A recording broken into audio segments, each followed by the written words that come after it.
Yeah, I don't like to put any sort of limitations on aspiration. I think that you want to always try and set your bar as high as possible. And if we can hit a really good run, you never know. I'm not saying right now that our aim's to get promoted this season. I think there's a lot to be done in that sense. But like I say, if we can hit a good run, then there's no reason why we can't be sort of competing for the playoffs and things like that. Hello, welcome back to my channel. Please like, comment, subscribe, and share as always. All that good stuff. If you're a little line and have yet to have done that, quite frankly, I do not know what you are doing. This is another behind closed doors video on Monday morning, Monday before Christmas Eve Eve, and the worst kept secret in SC16 is out. Millwall have appointed Scotsman Alex Neil as their new head coach slash manager. You are seeing it. You are seeing this video because it is official. I will pass you over to Alex to do his first interview, so you will hear that in this video. And listen, look, I think Alex Neil, first of all, I'm going to make one thing clear. Please, I urge this fan base to try and get behind him. Try and get behind this man. We got some very, very, very good memories of a Scotsman, didn't we? Being in our dugout. If you know, you know. So I urge this fan base to try and get behind him. Please give him a few transfer windows to put his spin on the squad. Will he take the Boxing Day fixture against his former club Norwich? No one knows yet. I'm sure he will tell us. All will be revealed. But he is the new manager or slash head coach. That is why you are seeing this video. It is the worst kept secret. It is official. So I urge this fan base to please try and get behind him. Please try and get behind him. Give him a few transfer windows. Please try and not get on his bollocks if we lose on Boxing Day. If he takes control, please, I urge you. Look, he wasn't my first choice. By no means was he my first choice. Sorry, Stephen Schumacher was, but Millwall have come out and said he was very, very, very impressive in his interviews he had with the club, and the directions and plans and ambitions he had for this club going forward. And I think he's a bit of a I think he's a little bit misunderstood, shall I say, because the Preston fans were commenting on Twitter when this news broke a few days ago, saying that we've got a very, very, very, very, very good, capable coach on our hands here that plays good attacking football at times, can mix it up, He loves to bleed in youngsters, apparently. He loves to play with youngsters. He's very flexible, and the P&E fans that were commenting on posts on Twitter were saying that we're going to have a very, very, very, very good home record under this man, and they seem to think it's a very, very good appointment. The Preston fans adored him. So that's why, look, we can make our own mind up. We've got football is a beautiful game of opinions, but I think this man's a little bit misunderstood. His record speaks for itself.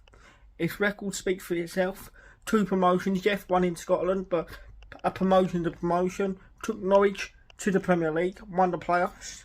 Got Preston in and around the top 6 on a shoestring budget, by the way. And look, I think, was he my first choice, this man? No, he wasn't. But it's happened now. He is here. We need to try and get behind him. We need to try and hopefully he signed a long-term contract. None of this 18 months rubbish. None of that, because we need to try and build something. We need to see if we can become stable, because unfortunately we're not as stable as we once was for whatever reason. We know them reasons, but he is here. We need to try and get behind him. We really, really do. He plays some nice football and stuff. I see some clips of him at Preston, and the way he got Preston playing at times with the budget they had, or still have probably, was nothing short of fantastic. Like I said, the Preston fans adored him. They were saying that he is very, very flexible in his ways. He plays good, attractive football at times when the time is right. And they're saying that we've got a very, very, very good, capable Championship manager on our hands here. So look, I think it's being a bit misunderstood. He is the Millwall manager. Like I said, once and for all, I urge this fan base, please, to not jump on his bollocks when and if we lose the first couple of games under him. This is a process. This is a marathon, not a sprint. And we need to get behind this man. We need to give him a few transfer windows to put his own spin on this team. He likes the target man, is what I'm hearing. We got some good players here. It's a brand new era, and Alex Neil is the new head coach of Millwall Football Club. I will pass you over to Alex now for his first interview. I'm going to certainly get behind him, and I urge you to do that. And I know you will. Welcome on board, Alex. Coming Lions. Alex, welcome to Millwall Football Club. Just tell us how excited you are to start as our new head coach. Yeah, I think that the opportunity was obviously a great one for me, and like you say, we went through a sort of recruitment process that got us to this point. But yeah, delighted to be here. What was the attraction of Millwall? Why do you feel this is the right club for your future? I think it's very much similar to when I went into Preston. You know, I think that when I took over Preston, it was a similar sort of situation. Got into a good environment. I mean, there's not as if there's huge problems. The team wasn't struggling, and I had to go in and sort of develop the style of play. Maybe bring some of the younger players through. So yeah, I see this as a very similar project to what I did there. There must be a real buzz to get back on the touchline as well. It's been a fair few months, and I imagine you're raring to go and getting that adrenaline back. Yeah, listen, you do miss it. Do you know what I mean? It becomes a sort of a bug that you can't shake off. You know, I've been involved in football since I was 16 in the professional environment. So I think for that perspective now, yeah, I'm sort of certainly raring to go. Let's talk about the recruitment process. Just give us an insight into how the discussions were with some of the key senior management here at the club, with James Berylson, Steve Gallen, Mark Fairbrother and Scott Fitzgerald. What were those conversations like? And there must have been an alignment there for you to arrive at the club. Yeah, listen, it was probably as thorough as any interview process I've been through, if I'm honest. You know, I think I spent 4 hours with Steve initially. Then I went on and met Jimmy and Mark and Scott Fitzgerald in a sort of a Zoom call. I think that lasted a couple of hours. Then I came down and met Jimmy and Steve sort of again in person, and that again lasted a few hours. So yeah, I think they were certainly doing their homework. So yeah, it was just really me sort of trying to paint my vision for the club, also where I see the club at the moment, the things I think I could develop and sort of try and help with, and how good a fit I thought I would be for the club. So I think that, yeah, it became really quite clear that, in my view, that it was a good opportunity for me, and obviously they agreed. Your experience in the Championship particularly speaks for itself, doesn't it? The record that you had at Preston and the success you had at Norwich, as well as with Sunderland coming up from League One as well. How do you go about implementing that experience and new ideas with this Millwall squad? Yeah, I think it's going to be a gradual process. It's certainly not going to be sort of wholesale changes overnight. You know, I think there's a lot of good sort of players here that have been here for a number of years. I think we've got a good group of sort of younger players starting to emerge as well. So it's trying to get that balance right, you know, because I'm a big believer in developing young players, but also I think you do need good quality senior players around that to make it work. You know, I think that's going to be obviously key. So yeah, I think getting the balance right. I think the next 2 games are probably going to be challenging in terms of we're only going to have 1 day prep before we meet Oxford and then before we meet Sheffield Wednesday, and then obviously a bit more time before the cup game. So yeah, I think I'll be able to implement a lot more within that week. Well, it leads me nicely on to what the short-term goals are and what the long-term goals are, and that blend of senior and youth at the moment is absolutely key. I imagine for you coming in new as a new head coach, but then the longer term fitting in with the club strategy and vision there. Yeah, I think obviously in my years, whether it be at Norwich, whether it be at Preston, whether it be at less so Sunderland, but certainly Stoke, I've always sold players on and sort of made profits for the clubs. And I think that's something that's got to be a sustainable model at Championship level. You know, you're going to have to develop players, you're going to have to move them on. And people talk about like sort of player trading models. In essence, every club's a player trading model. You know, if you're good enough at developing players and making them wanted by other teams, there's going to come a point where you're going to have to move them on. and then it's how you reinvest that back into the squad, back into the team, so your team in general is healthier and it's got more assets moving forward. And obviously on the pitch, success is an absolute priority as well. How do you apply what you've learned before and what's worked well at Millwall now?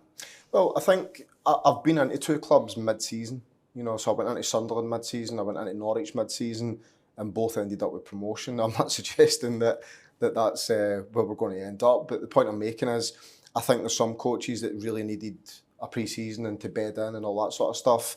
I'm sort of well versed in taking over at teams sort of throughout the season, so it's certainly not going to be easy. It'll be a challenge, but I'm confident in the fact that the short-term results that we need we'll get, and hopefully we can try and sort of pick up a little bit of form between now and the end of the season. Well, it's an aspiration of every club in the Championship, isn't it, to push us high up and reach the big stage of the Premier League, and that's where you'll be looking at your short-term goals for this season and the longer-term goals over the coming years as well at the club. Yeah, I don't like to put any sort of limitations on aspiration. I think that you want to always try and set your bar as high as possible, and if we can hit a really good run, you never know. I'm not saying right now that our aim's to get promoted this season. I think there's a lot to be done in that sense. But like I say, if we can hit a good run, then there's no reason why we can't be sort of competing for the playoffs and things like that. Well, you're joined by Martin Canning as assistant head coach. Just tell us a little bit about Martin and why he is a key person for you in your backroom staff team. Yeah, well, me and Martin have known each other since we were at school, really. So we played together. When I became manager, he became captain. When I then moved on to Norwich, he became manager. So he sort of followed my sort of path, if you like, in terms of when I left. He's managed in his own right for 4 years, having kept Hamilton in the SPL. And then, really, because he left Hamilton, I got an opportunity to then bring him down to Sunderland with me, which I did. He then came to Stoke with me as well. So, yeah, it's been good. And you've got a good core experience already here at the club in David Livermore and Andy Marshall. How key are they going to be for you in the initial stages, particularly of understanding this squad and the club in general as well? Yeah, I've spoke to Livers a couple of times. I phoned him before the game the other night just to wish him luck. Spoke to him after the game just about his thoughts on the game. And I did say to him, in these next two matches, obviously I'll be leaning heavily on him in terms of like sort of team selection, but also how the team's set up, because I don't want to come in and just start sort of changing things too quickly. Particularly, I don't want to confuse the players. The last thing I want to do for only having probably about an hour on the grass both times before the first few games is start to change things too much. And what do you make of the current squad? Obviously, there's a blend of senior and younger players coming through there, as well as a successful academy. What do you make of the current setup? Yeah, like I say, I think there's a good balance between older sort of seasoned pros, shall we say, that have done really well at championship level, but then a younger group coming through that have obviously got the best years ahead of them. So I think it's just trying to strike that balance, and like I say, the older lads are going to be absolutely crucial to develop the younger boys around them. How do you form pathways, particularly for the academy players coming through? Because obviously now the general consensus with a head coach is a broader scope, working closely with Scott Fitzgerald, our academy director as well.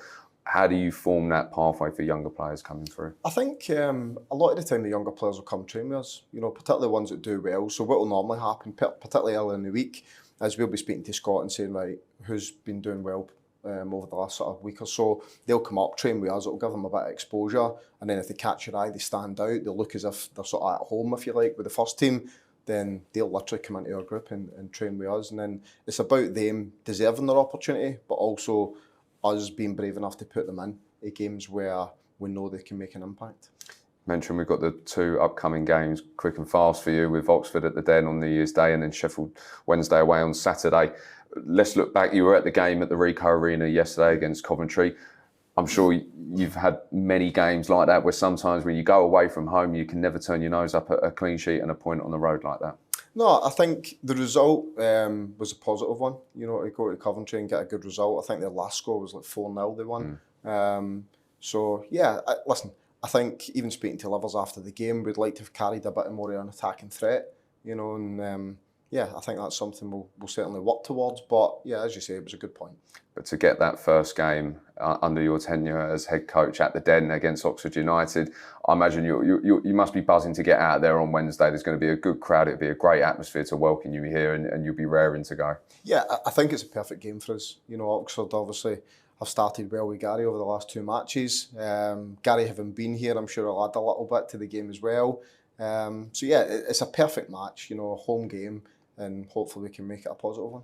You've got experience coaching here before at the Den as well. How do you harness that atmosphere? I imagine you felt just how powerful the fans can be here. How do you go about getting the best out of them as well? I think I always start with the fact that we need to do it on the pitch, and the fans react off the back of that. You know, you hear a lot about, the fans need to back the team, and I do believe that, but I think that football's an entertainment sport. Do you know what I mean? As a fan, you want to come, you want to enjoy what you see, and I think if you do that, I think you then get the full backing of them, and I think that helps the players. The players then can perform better, and then it's one of them ones that sort of one leads into the other.